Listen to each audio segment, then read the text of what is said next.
जय हिंद दोस्तों,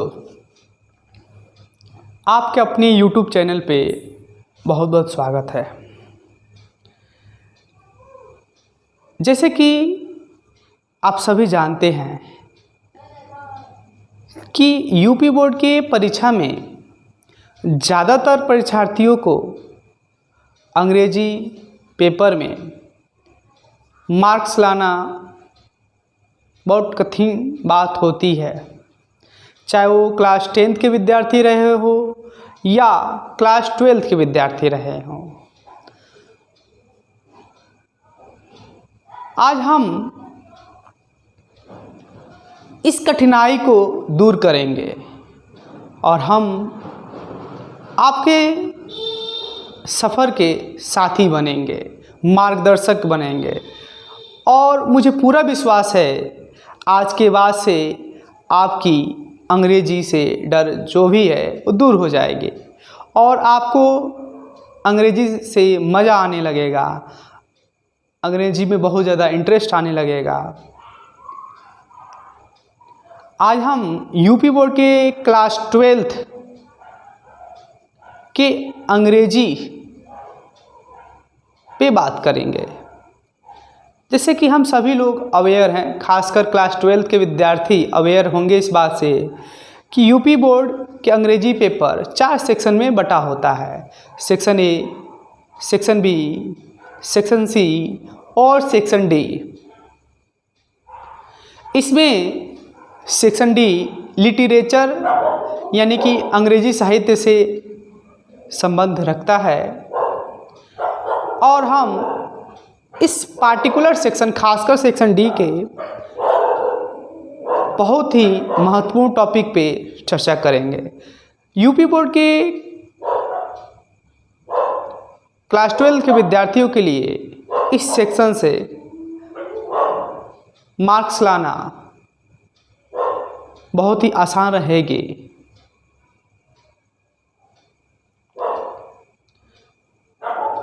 section D के क्वेश्चन नंबर 9 में प्रश्न आता है सेंट्रल आइडिया लिखने के। कोई 3 सेंट्रल आइडिया दिया रहता है, उसमें से हमें किसी एक का आंसर करना रहता है। तो आइए हम अपनी क्लास की शुरुआत करते हैं। जैसे कि आप देख पा रहे होंगे, क्वेश्चन है right the central idea of any one of the following poems। यानी कि प्रश्न संख्या 9 कह रहा है राइट मतलब लिखिए the central idea. Central idea मतलब केंद्रीय भाव, सेंट्रल मतलब केंद्रीय, आइडिया मतलब भाव। यहाँ पे आइडिया का मतलब विचार नहीं होगा, भाव होगा। Of any one of the following, यानी कि द फॉलोइंग मतलब निम्नलिखित, पोएम्स मतलब कविताओं।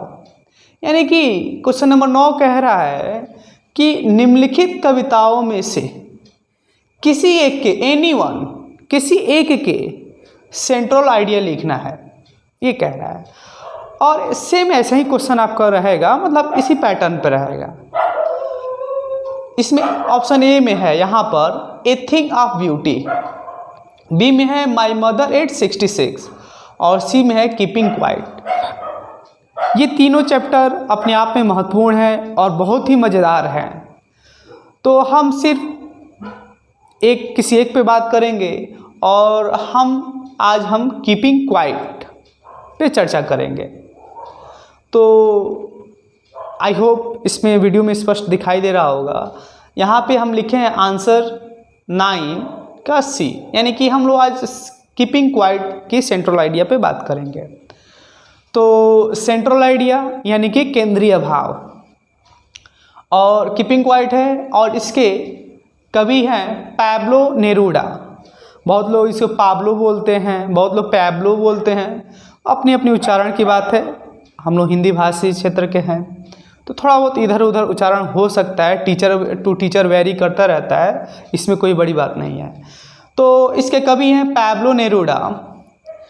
कवि इस कविता में क्या कह रहे हैं, सेंट्रल आइडिया में क्या कह रहे हैं, आइए देखते हैं। पहले रीड किया जाएगा, उसके बाद हम आपको एक्सप्लेन करेंगे, अर्थ समझाएंगे। तो कह रहे हैं, in this poem the poet Pablo Neruda invokes the symbol of earth that looks still from outside but it has immense possibility of life within it। मैं पहले आपको यहाँ तक समझा दूँ।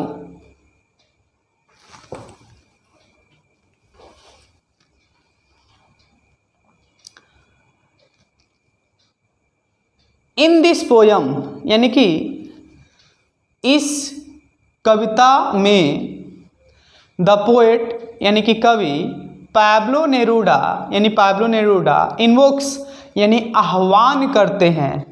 इन्वोक्स मतलब होता है आह्वान, आह्वान करते हैं। द सिंबल यानी कि प्रतीक, ऑफ अर्थ मतलब पृथ्वी के, यानी कि यहाँ पे कवि इस कविता में पृथ्वी का आह्वान करते हैं। डैट, यहाँ पे डैट मीन्स होगा जो, यानी पृथ्वी, जो ये डैट पृथ्वी के लिए आया है। जो लुक्स यानी कि दिखाई देती है, स्टिल यानी स्थिर, स्टिल मीन्स स्थिर, या फिर आप कविता के अनुसार आप कह सकते हैं स्टिल मीन्स साइलेंस। इस पूरे कविता में स्टिल मीन्स साइलेंस का यूज हुआ है। साइलेंस मीन्स खामोशी होता है, तो मैं यहाँ पे स्टिलनेस मतलब मोशनलेस यूज कर रहा हूँ। मोशनलेस मतलब गतिहीन। डैट लुक्स स्टिल जो स्थिर दिखाई देती है, फ्रॉम मतलब से, आउटसाइड मतलब बाहर, यानी कि जो बाहर से स्थिर दिखाई देती है। बट किंतु इट हैज इमेंस, इमेंस मतलब होता है प्रचुर, खूब, इमेंस मतलब होता है प्रचुर, खूब, पॉसिबिलिटी मतलब संभावना। But it has immense possibility, किंतु इसमें यानी पृथ्वी में खूब या प्रचुर संभावना होती है ऑफ लाइफ यानी जीवन की। यानी कि अब तक हम समझे होंगे, आई होप आप भी समझे होंगे कि कवि कह रहे हैं इस कविता में, इन दिस पोएम मतलब इस कविता में, द पोएट यानी कि कवि पैब्लो नेरूडा आह्वान करते हैं द सिंबल ऑफ अर्थ, पृथ्वी की, यानी कि इस कविता में कवि पृथ्वी के प्रतीक की आह्वान करते हैं जो बाहर से स्थिर दिखाई देती है, किंतु इसमें जीवन की संभावनाएं प्रचुर मात्रा में है, यह खूब है। आगे इसमें कह रहा है, ही वांट्स अस, वह हमसे चाहते हैं, टू कीप स्टिल कि हम खामोश रहें, शांत रहें, एंड और सस्पेंड यानी कि रोक दे, स्थगित कर दे। सस्पेंड मतलब दरअसल होता है बर्खास्त करना, लेकिन यहाँ पे रोकना, पोस्टपोन करना, टालना, स्थगित करना बोलेंगे। And suspend all activities, activities मतलब गतिविधियाँ होता है, लेकिन हम लोग कार्य बोलेंगे।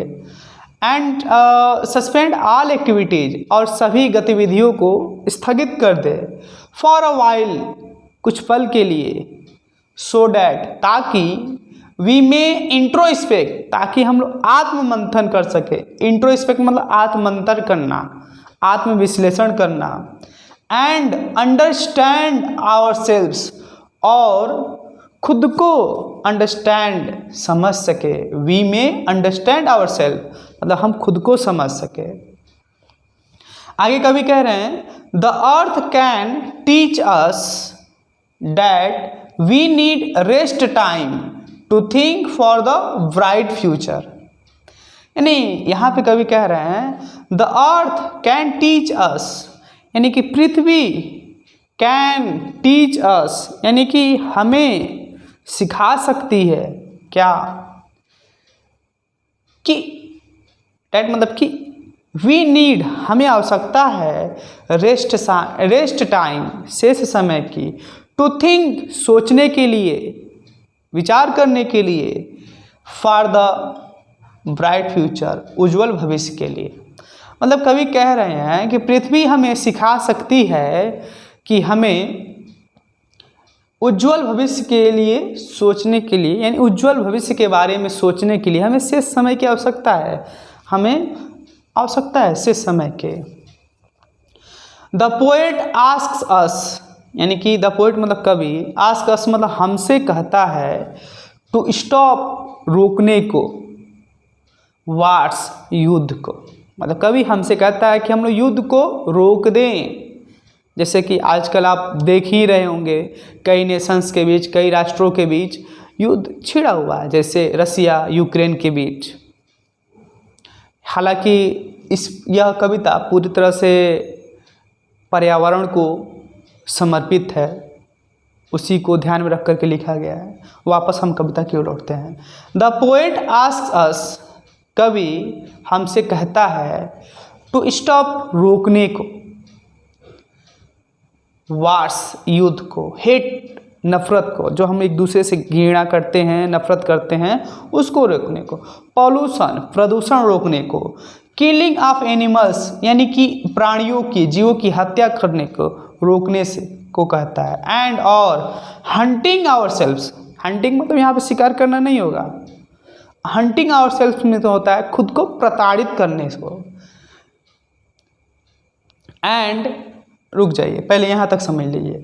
कवि हमसे कहता है कि हम युद्ध को रोक दें, नफरत करना छोड़ दे या रोक दें, प्रदूषण फैलाना रोक दें, जीवों की हत्या करना रोक दे, और खुद को, यहाँ तक कि खुद को प्रताड़ित करना रोक दे। एंड स्पेयर, स्पेयर मतलब बचाना, स्पेयर मतलब बचाना, यहाँ पे बचाना अर्थ होगा।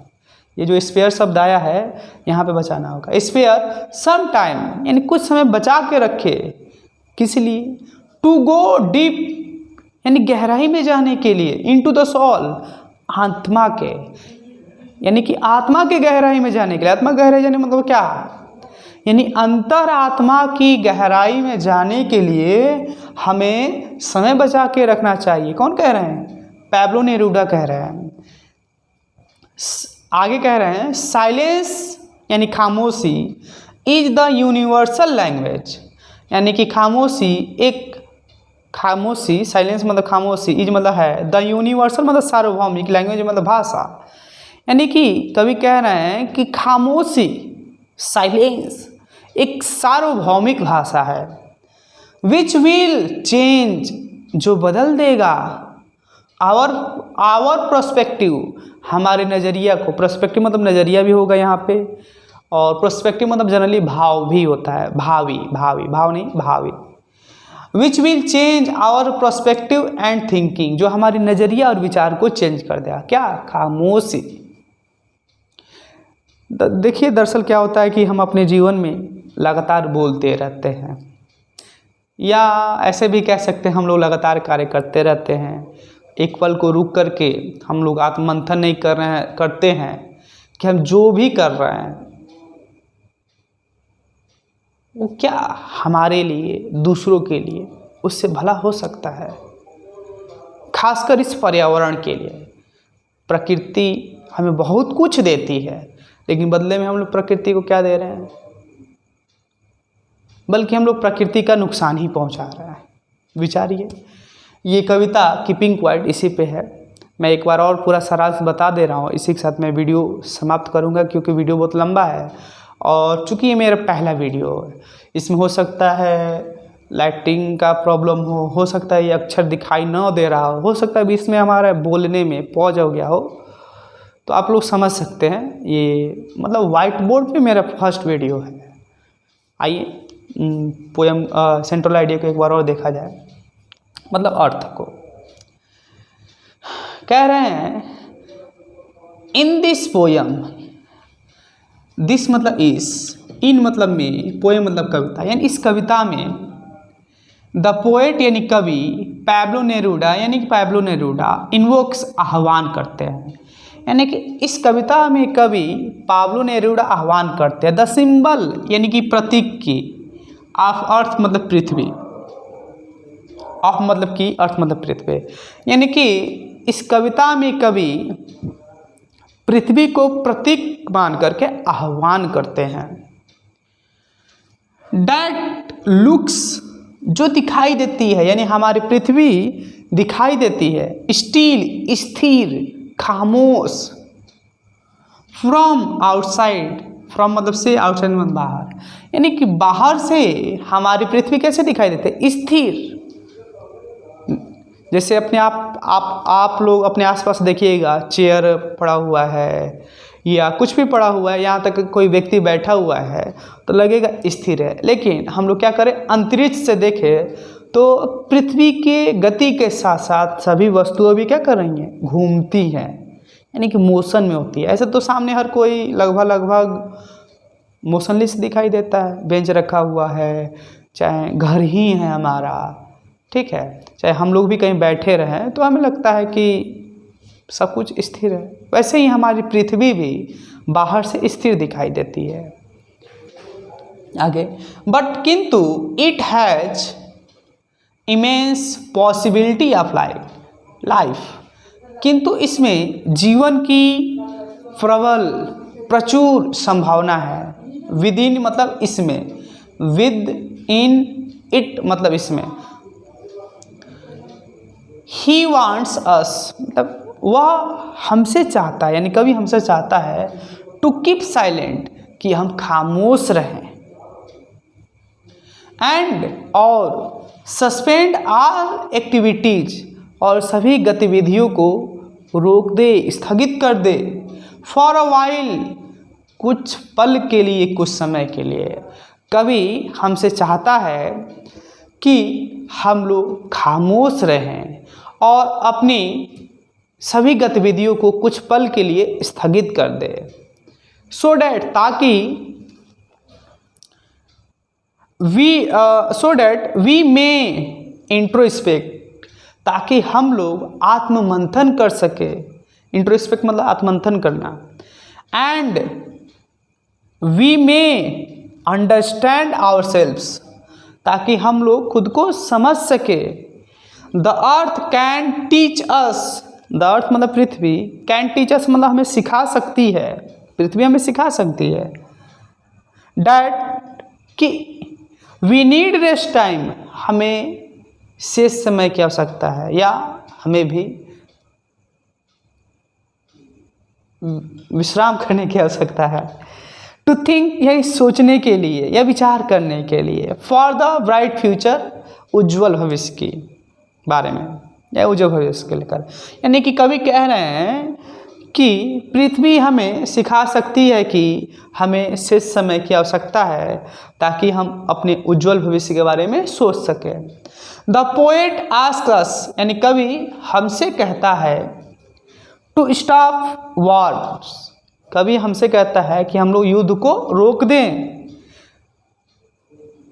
हेट यानी कि नफरत करना छोड़ दें या रोक दें। पॉल्यूशन यानी कि प्रदूषण करना रोक दें।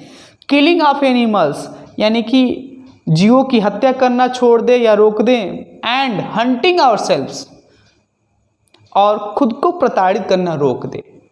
स्टॉप मतलब रोकना होता है। एंड स्पेयर, और स्पेयर मतलब बचा के रखें।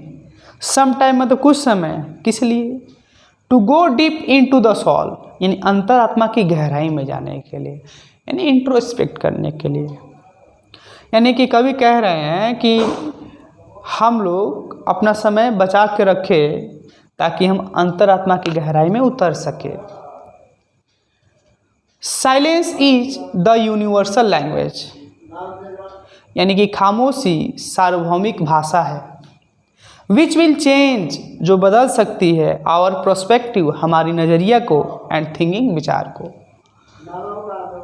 आई होप ये एक्सप्लेनेशन समझ में आया होगा, और मैं इस सीरीज को जारी रखूँगा और हम सब इंग्लिश को और अच्छे से सीखेंगे। मुझे पूरा विश्वास है कि आप हमसे जुड़ेंगे और अपने ज़्यादा से ज़्यादा मित्रों को शेयर करेंगे। चूँकि ये मेरा फर्स्ट वीडियो है तो बहुत कुछ हो सकता है, दिक्कत हुई हो, और मैं प्रयास करूँगा अगले नेक्स्ट वीडियो में और बेहतरीन तरीके से मैं आपको समझाऊँ, एक्सप्लेन करूँ। Thank you for watching. जय हिंद दोस्तों। की बात